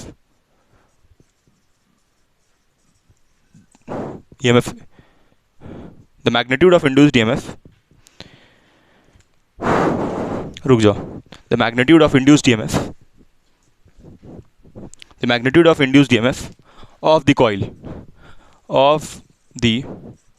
coil is directly proportional to किसके proportional? कितना बार उसको अंदर बाहर कर रही हो मैग्नेट को। जितना तेजी से अंदर बाहर करोगे मैग्नेट को, उतना बड़ा वोल्टेज आएगा, और जितना बड़ा वोल्टेज आएगा उतना बड़ा करंट फ्लो करेगा उसमें। समझ आया? तो coil is directly proportional to what? To rate of change in what? बताओ। Change in what? Magnetic flux linked with the coil, magnetic flux linked with the coil, ठीक है। तो यानी कि इसको देखो अब मैथमेटिकली कैसे लिखोगी? How will you write this mathematically? अरे स्पेलिंग नहीं आता था, इसे तोड़ के पर मैथमेटिकल। तो यहाँ पर जो तुम्हारा इंड्यूस्ड ईएमएफ है, मैग्नीट्यूड उसका, यानी कि तुम ऐसे लिख सकती हो, E is proportional to d phi by rate आ गया, मतलब समय के साथ। देखो मैग्नीट्यूड ऑफ इंड्यूस्ड ईएमएफ यानी कि E directly proportional to rate of change in magnitude of what? Rate of change in magnetic flux, rate of change in magnetic flux. समझ में आया कि नहीं आया?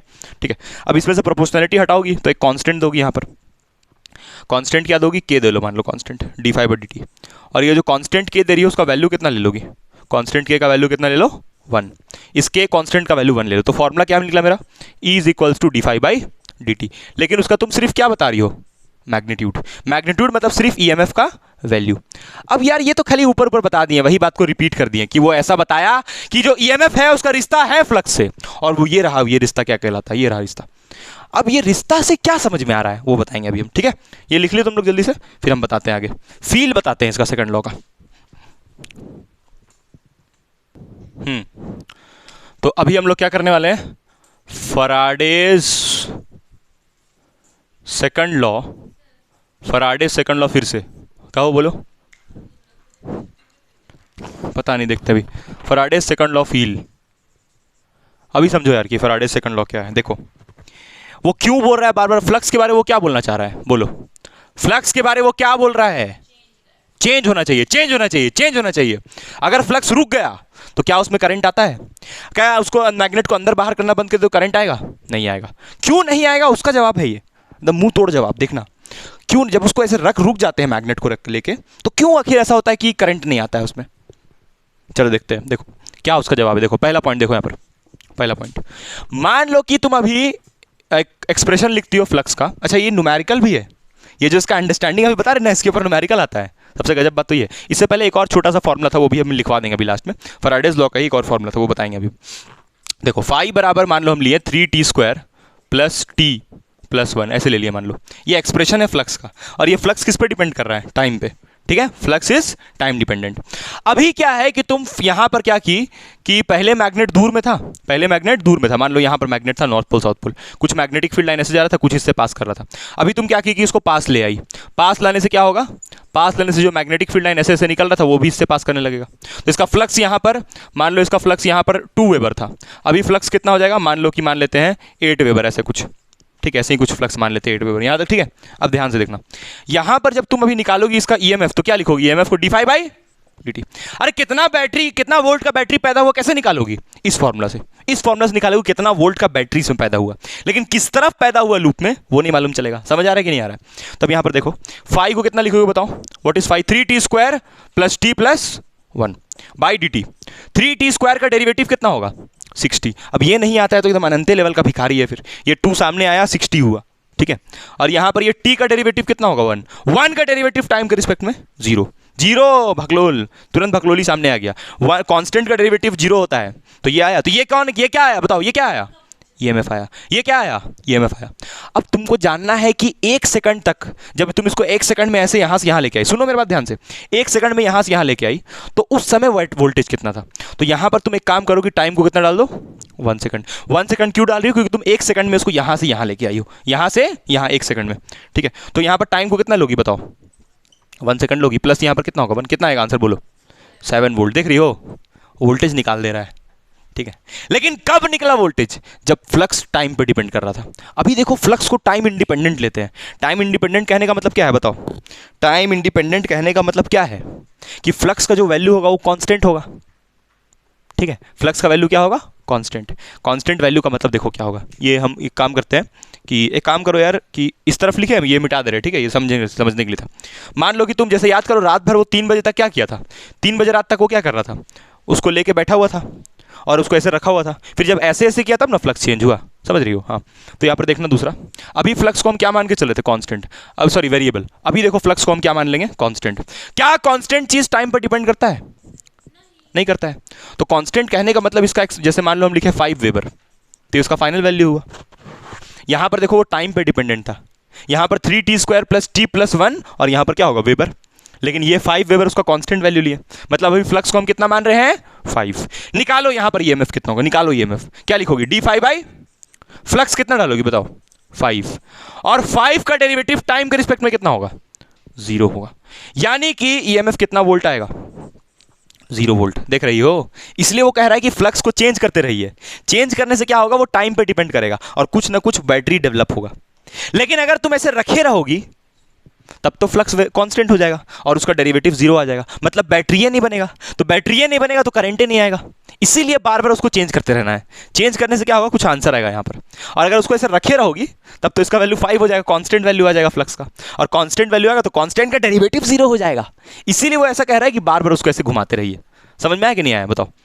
तो ये कॉन्सेप्ट हुआ तुम्हारा कि क्यों आखिर वो कह रहा है कि E बराबर d∅/dt में 5 must be what? Variable, not constant. समझ आया कि नहीं आया? चलो इसको लिखो जल्दी से। तो यहां पर हम नीचे में लिख दे रहे हैं, hashtag the magnetic flux should be variable, क्योंकि वेरिएबल फ्लक्स से ही क्या बनेगा? ईएमएफ इंड्यूस होगा। ईएमएफ 0 हो जाएगा तो करंट नहीं आएगा भाई। ईएमएफ पहले आता है, उसके बाद ना करंट पैदा होता है। तो ईएमएफ ही जीरो हो जाएगा, जो कि इस केस में हो रहा है, तो इसमें करंट ही नहीं आएगा। इसलिए बार बार चेंज करते रहना है ताकि ईएमएफ चेंज हो। मोशन इसलिए कॉइल को ऐसे करवाते रहना है ताकि ईएमएफ आए उसमें। ठीक है, चलो नेक्स्ट देखना। नेक्स्ट यहाँ पर लास्ट कंक्लूजन है ना, लास्ट कंक्लूजन फॉर्मूलाज का।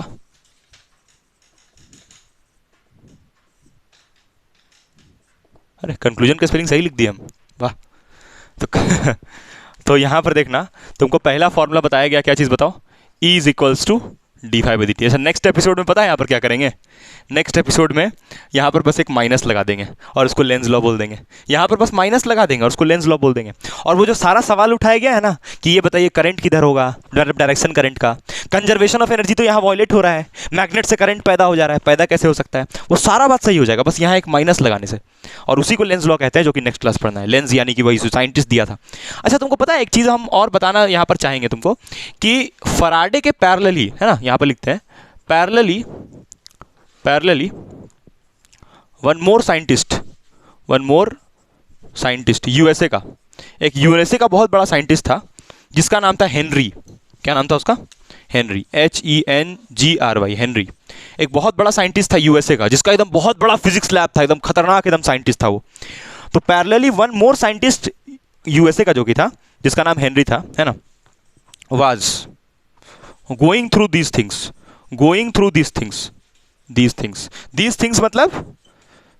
मतलब यही सब कि मैग्नेट से करंट पैदा होता है। कुछ अजीब हो रहा था उसके साथ, मतलब। और सेम समय में जिस समय फराडे डिस्कवरी किया ये सब, उसी सेम समय में ये भी ये सब कर रहा था। लेकिन फराडे का पहले आ गया, ये बेचारा का बाद में आया। और एक्चुअली में फिर क्या बोला जाता है ना कि ये फराडेज लॉ को यूज़ किया कुछ एक्सप्लेन करने के लिए। क्या एक्सप्लेन करने के लिए यूज़ किया फराडेज लॉ को, ये इसका एक सर्किट था जिसको ये हेल्प लिया फराडेज लॉ का एक्सप्लेन करने के लिए। कहो क्या बोल रहे हो, हाँ हेनरी, उसी सेम समय में। अच्छा इस हेनरी का दो चीज़ तुमको इससे रिलेटेड पढ़ना है, सेल्फ इंडक्शन और mutual induction. Self induction, mutual induction, ये दोनों एक्सप्लेन होगा with the basis of Faraday's law. तुमको पता है फराडेज लॉ कितना जरूरी है यार। फराडेज लॉ की हेल्प से हम लोग एसी जनरेटर एक्सप्लेन करते हैं, alternating current generator, AC generator. Faraday's law की हेल्प से सिर्फ यही नहीं, अभी और सुनिए, एसी जनरेटर भी फराडेज लॉ की हेल्प से एक्सप्लेन होता है। एसी जनरेटर बहुत कुछ ऐसा है जो कि बिना फराडेज लॉ का हो ही नहीं सकता। जैसे ये साइंटिस्ट पैरेलली वही काम कर रहा था जो फराडे कर रहा था, लेकिन फराडे का पहले आ गया। और फराडे का पहले आ गया कहने का मतलब फराडे सारी चीज़ कंफर्म कर दिया। इसको समझ में नहीं आ रहा था कि क्या हो रहा है। और ये तो हर समय तो 24 घंटा वही एक्सपेरिमेंट में लगता था। फराडे तो बेचारा भिखारी आदमी था, उसको तो कुछ क्या हुआ और कहाँ पता नहीं क्या हो गया। समझ में आया तुमको। तो यहाँ पर देखो ये एक फॉर्मूला फराडेज लॉ का, ठीक है। अच्छा ये कौन सा ईएमएफ है, इंस्टेंटेनियस। इंस्टेंटेनियस मतलब किसी एक पर्टिकुलर समय पर निकालता है ना ये ईएमएफ, किसी एक पर्टिकुलर समय पे। ऐसे अंदर ले गए तो देखिए कितना करंट आया वो, लेकिन ऐसे कर रही है तो 1 घंटा तक, मान लो 1 घंटा तक कर रही है तो बड़ा एक ईएमएफ आएगा, बड़ा वैल्यू आएगा ईएमएफ का, जिसको हम लोग कौन सा ईएमएफ बोलेंगे, बोलो कौन सा ईएमएफ बोलेंगे, तो बोलो एवरेज ईएमएफ। बहुत देर तक ऐसे करोगी तो उस टोटल निकालना चाहोगी ना, तो उसको कौन सा ईएमएफ बोलोगी, एवरेज। अगर किसी एक पर्टिकुलर समय का निकालना है तो ये यूज करो। लेकिन अगर तुमको जानना है कि उतना देर तक जब तुम ऐसे करते रही तो फ्लक्स में कितना चेंज हुआ, तो उसके लिए एवरेज ईएमएफ, जिसका फॉर्मूला क्या होगा बताओ, delta phi by delta t. जहां पर डेल्टा फाई का मतलब होगा फाइनल फ्लक्स माइनस, और यहां पर final time minus initial time. ये न्यूमेरिकल आएगा, इसके ऊपर फ्लक्स का एक्सप्रेशन दिया रहेगा और सॉल्व करना रहेगा, न्यूमेरिकल करवाएंगे। ये एक हुआ फॉर्मूला। अब उससे क्या पूछा गया, तीसरा बात, ये बताइए इंड्यूस करंट का वैल्यू कितना होगा, वो भी बता दिया। वो इंड्यूस करंट कितना होगा वो भी बता दिया। कैसे, ओम्स लॉ से इंड्यूस करंट का वैल्यू बता दिया, लेकिन डायरेक्शन किधर होगा ये नहीं बता पाया, और कंजर्वेशन ऑफ एनर्जी का क्या है वो नहीं बता पाया। ठीक है, चलो देखो, तो यानी कि यहाँ से हम लोग निकालेंगे करंट। तो इंस्टेंटेनियस करंट का फॉर्मूला जानती हो तुम लोग, क्या होता है, DQ बाई, मतलब इंस्टेंटेनियस करंट का ऐसे फॉर्मूला वोल्टेज के टर्म में। या एक काम करो ना, पहले एवरेज करंट लिखो। एवरेज करंट का फॉर्मूला क्या होता है, I इज इक्वल्स टू क्या होता है, E/R। अरे होता है ना ओम्स लॉ, E/R। तो E कितना डालोगी, E मान लो तुम डालोगी ये वाला, क्योंकि एवरेज निकाल रही हो तो एवरेज E डालोगी ना, एवरेज E ये वाला है, तो कितना डालोगी बताओ, delta phi by delta t. किसके जगह डाली, E के जगह पे, और यहाँ नीचे में R है तो R को यहाँ लिख लो 1/R। तो ये देखो ये एवरेज करंट आ गया। ठीक है, वैसे ही अगर तुम कौन सा करंट निकालना चाहो बोलो, इंस्टा, तो करंट इंस्टा निकालने के लिए क्या करोगी, d phi by d t into 1/R। समझ में आ गया ये सब फॉर्मूला, क्लियर एकदम, कोई डाउट नहीं होगा इसमें, कुछ नहीं, उसी को आगे कंटिन्यू किए। समझ में आया कि कोई डाउट है बताओ इसमें, कोई डाउट है बताओ। अरे एवरेज करंट निकालना था, ओम्स लॉ यूज़ किए, और इसमें भी देखो ओम्स लॉ यूज़ किए हैं। यहाँ पर क्या किए, इंस्टेंटेनियस ईएमएफ, यहाँ पर कौन सा ईएमएफ लिए हैं, एवरेज। यहां पर कौन सा ईएमएफ लिखे हैं? इंस्टेंटेनियस, तो इसलिए इंस्टेंटेनियस करंट। समझ में आ कि नहीं आया? तो ईएमएफ निकल गया तो करंट भी। रेजिस्टेंस यार, voltage by V is equal to IR, I is equal to V by R। यहां हम लोग V को E मान रहे हैं, वही वाला E लिखा हुआ है। रेजिस्टेंस नीचे रहेगा तो नहीं आएगा वो। समझ में आया? तो ये ओम्स लॉ यूज किया हम यहां पर निकालने के लिए इसको। ठीक है, क्लियर है? तो ये पूरा डिस्कशन हुआ, बहुत गंदा हम लिख दिए। पूरा डिस्कशन हुआ ये फैराडेज लॉ का, और जो भी तुमको बताना था, है ना। एसी जनरेटर भी बिना फैराडेज लॉ का जीवन में कभी नहीं हो पाता। ठीक है, चलो thank you, bye bye, good night, thank you. सवाल नेक्स्ट क्लास करेंगे इसके ऊपर, फिर लेंस लॉ करेंगे नेक्स्ट एपिसोड में। ठीक है, थैंक यू, बाय।